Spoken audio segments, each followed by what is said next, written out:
اگر آپ نے وہ چھوڑ دیا اس کا مطلب جو پیسے آپ کو ملنے تھے وہ آپ نے چھوڑ دیے۔ پیسے کا گھر ہے، اس گھر کے اندر دو تین چیزیں اور بڑی امپورٹنٹ ہوتی ہیں۔ ایسٹرولوجیکلی بھی میں آج آپ کو اس چیز سے پردہ اٹھاتا چلوں۔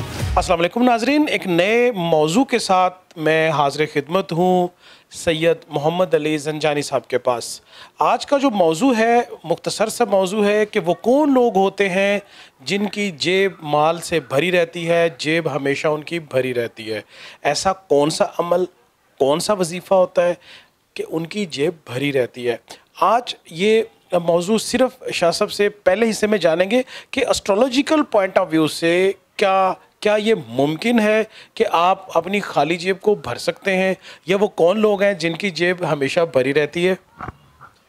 بہت شکریہ بخاری صاحب آپ کا۔ ہماری ایسٹرولوجی کے اندر 12 زوڈک سائن ہیں اور اسی طرح 12 گھر ہوتے ہیں، 12 ہاؤسز، اور ہر گھر کا تعلق کسی نہ کسی چیز سے ہوتا ہے۔ کہ مثال کے طور پہ آپ کا کاروبار اچھا ہے تو obviously آپ کے پاس اتھارٹی ہوگی، اسٹیٹس ہوگا، آپ کی عزت ہوگی، فیم ہوگا، شہرت ہوگا۔ اگر آپ کی اولاد فرما بردار ہے تو آٹومیٹکلی آپ ایجوکیٹڈ بھی ہو سکتے ہیں، آپ محبت کرنے والے بھی ہو سکتے ہیں۔ زمین جائیداد پراپرٹی ہے تو آپ کمفرٹیبل پرسکون زندگی گزاریں گے۔ اسی طرح جب اسٹرالوجی کے اندر جو پیسے کا گھر ہے، اس گھر کے اندر دو تین چیزیں اور بڑی امپورٹنٹ ہوتی ہیں، اور اس کے اندر سب سے امپورٹنٹ چیز میں آپ کو بتاؤں وہ ہے انسان کی زبان کا چسکا۔ یہ بڑی اہم بات آج میں آپ کو بتا رہا ہوں کہ وہ لوگ جن کو زبان کا چسکا ہوتا ہے ان کی جیب کبھی خالی نہیں ہوتی۔ آپ نے اکثر سنا ہوگا، دیکھا ہوگا کہ کہا جاتا ہے کہ آپ اپنی پلیٹ کو خالی مت چھوڑیں، اس وجہ سے بے برکتی ہوتی ہے۔ یہ تو ہے، لیکن اسٹرالوجیکلی بھی میں آج آپ کو اس چیز سے پردہ اٹھاتا چلوں کہ جو لوگ اپنا کھانا پلیٹ میں چھوڑ دیتے ہیں، یوں سمجھ لیں کہ وہ اپنا پیسہ چھوڑ دیتے ہیں۔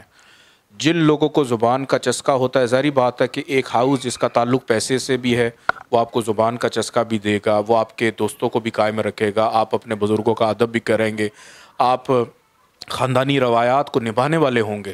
تو جو لوگ بار بار گھر کی فریج کھولتے ہیں، دیکھتے ہیں اور نکال کے کچھ نہ کچھ کھا لیتے ہیں، ان لوگوں کی جیب کبھی خالی نہیں ہوتی، ہمیشہ بھری رہتی ہے۔ اور اگر آپ کو یقین نہیں آتا، آپ دیکھیں زبان کا چسکا ایک ایسی چیز ہے جو مجبور کر دیتا آپ اپنی ضرورت پوری کری نہ کریں، لیکن اس کو کھانے کے لیے آپ پیسے لے آتے ہیں۔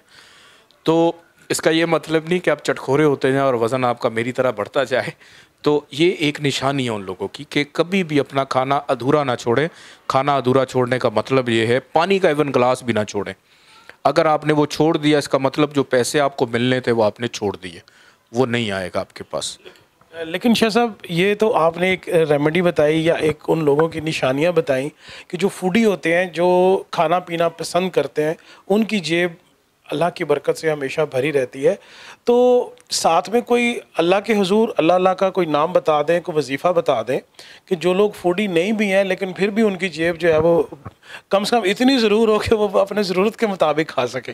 تو جو فوڈی نہیں ہے وہ موڈی ہیں، پھر موڈی ہیں۔ تو دیکھیں، اگر آپ پیسہ چاہتے ہیں، اگر آپ اپنی زندگی میں یہ چاہتے ہیں کہ آپ نے کوئی بھی اپنی ضرورت پوری کرنی ہے تو آپ کے پاس اتنے پیسے ہوں کہ آسانی آپ اپنی ضرورت پوری کر لیں۔ یا اگر آپ نے کوئی چیز خریدی ہے، آپ اس کے بعد یہ تصور میں نہ لے کے آئیں کہ میرا بہت زیادہ خرچہ ہو گیا ہے، میرے جو سیونگ ہے وہ ختم ہو گئی ہے۔ تو اس کے لیے ایک بڑا مجرب وظیفہ ہے، وہ میں بتا دیتا ہوں۔ اللہ تعالیٰ کا نام ہے یا رزاقو، لیکن اس کو پڑھنا کیسے ہے؟ یا رزاقو بحق کے اللہم صلی علی محمد و آل محمد، یا رزاقو بحق کے اللہم صلی علی محمد و آل محمد۔ اول آخر 14 دفعہ درود پاک کے ساتھ اگر آپ اس کو روزانہ 707 دفعہ پڑھتے ہیں تو آپ کی جیب جو آنے والے سال ہے اس کے لیے بھی بھری رہے گی، ایون اگلی نسلوں تک آپ کی جیب بھری رہے گی انشاءاللہ۔ بہت شکریہ شاہ صاحب نے آج اللہ کا اتنا بڑا نام اور اتنا میننگ فل نام کا اصل مقصد بتاتے ہوئے یہ بتایا کہ اس کا وظیفہ انشاءاللہ اس حد تک کارآمد ہوگا کہ آپ کی جیب ہمیشہ بھری رہے گی۔ دعاؤں میں یاد رکھیے گا، چینل ضرور سبسکرائب کریں، فالو کریں، لائک کریں اور شیئر کریں۔ انشاءاللہ اگلی ویڈیو میں نئے وظیفے کے ساتھ حاضر ہوں گے، تب تک کے لیے اجازت، شکریہ۔